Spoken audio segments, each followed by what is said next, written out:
Hi, it's Elizabeth from Tyne Valley Motorhomes, and today we'll be doing the handover video on the Swift Kontiki Sport.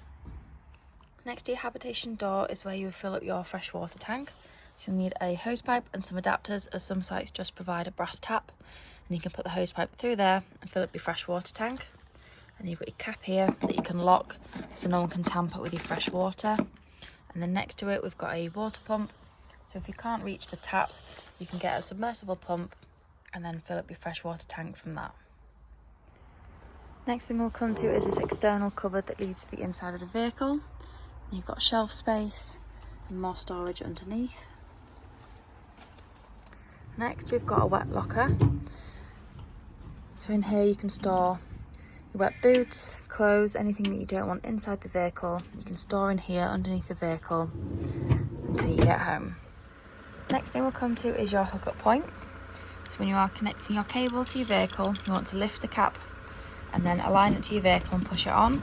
And then always remember to hook your cable to the vehicle first and then the mains.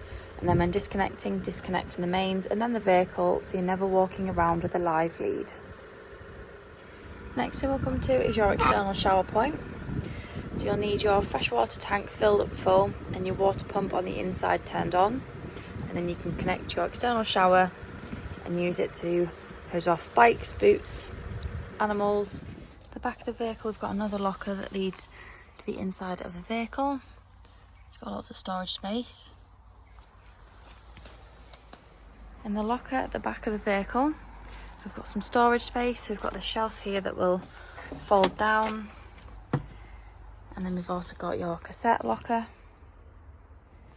Next thing we'll come to is your cassette locker. So you need to make sure that the blade on the inside of the toilet is closed, and then you can lift the handle up and slide the cassette out. And to empty, you want to twist the spout round, unscrew the handle, and then when you empty, you also want to press in the orange button. This just allows some air in and stops it from plugging.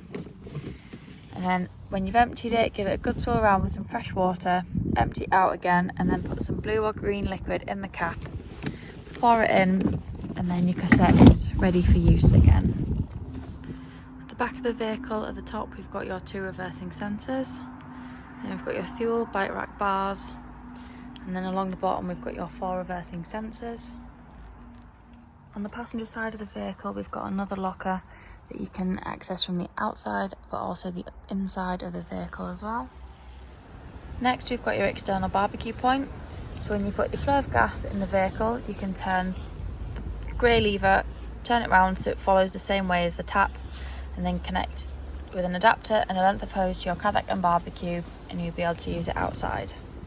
Next, we've got the gas locker. This will hold 2 6-kilogram gas bottles. You want to make sure that you tie them in nice and tight with your straps.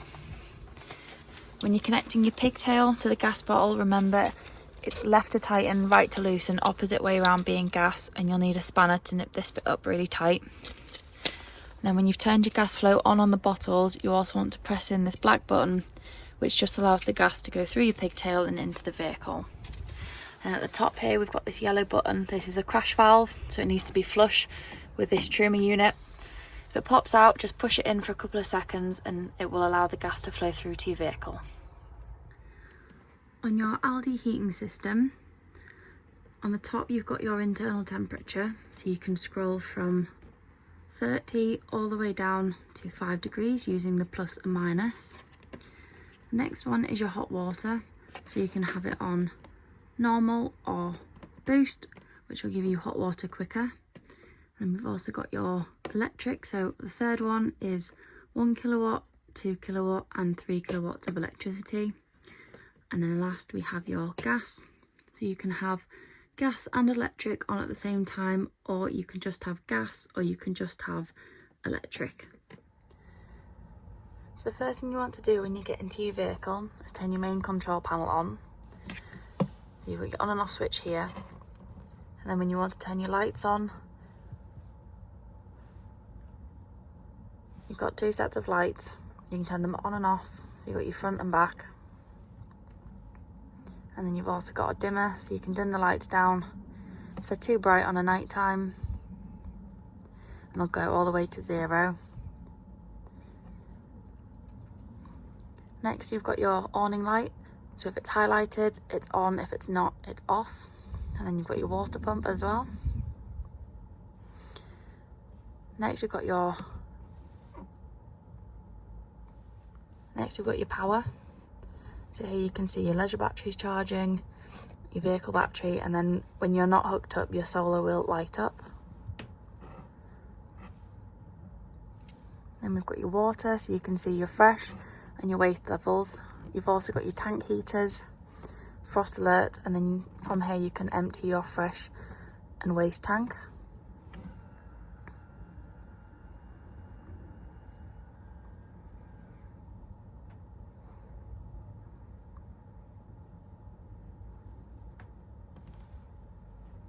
And then we've also got settings that you can scroll through.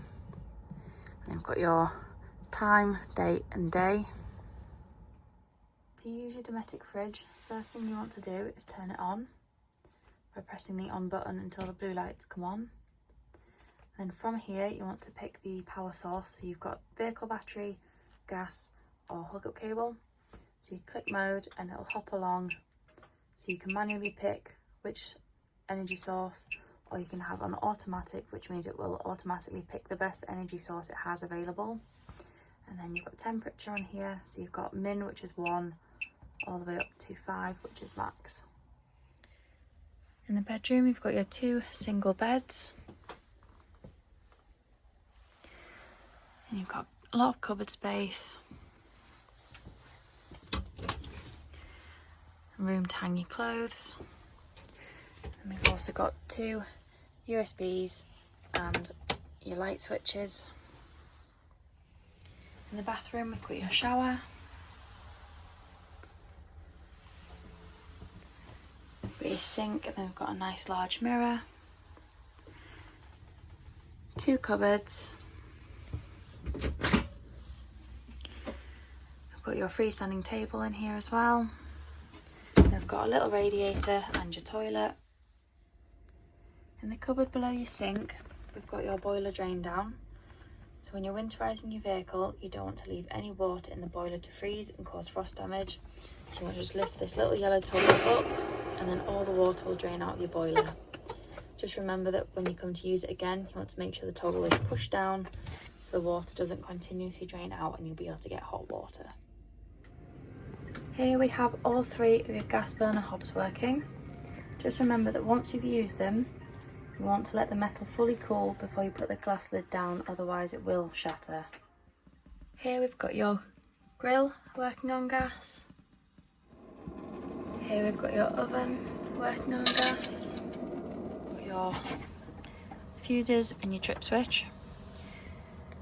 So for your fuses it's always a good idea to take some extra away with you on holiday, just in case any of them blow, you'll be able to replace it easily. On the other side with your trip switch, if you're hooked up but you're not receiving power in the vehicle, press the yellow button and just see if the blue one trips. If it does, it means there's an issue within the vehicle. However, if it doesn't trip, there could be an issue with the cable or the power coming in from the site. On here you've also got your system shutdown button, which is this black button here. So if you're winterising your vehicle and you're going to be leaving it for a couple of months, it's a good idea just to press this button in and it'll just turn everything off and stop it from draining your leisure battery. To turn your front lounge into the bed, what you want to do is on one side, lift the base up and then slide out until you can reach the supporting bar underneath, and then bring this down and then do the same on the other side. So once both benches are into the middle, you then want to get your backrest cushion and pop them into the gap in the middle. Here we've got the bed all made up in the front of the vehicle. To turn it back into the lounge, you just want to reverse the steps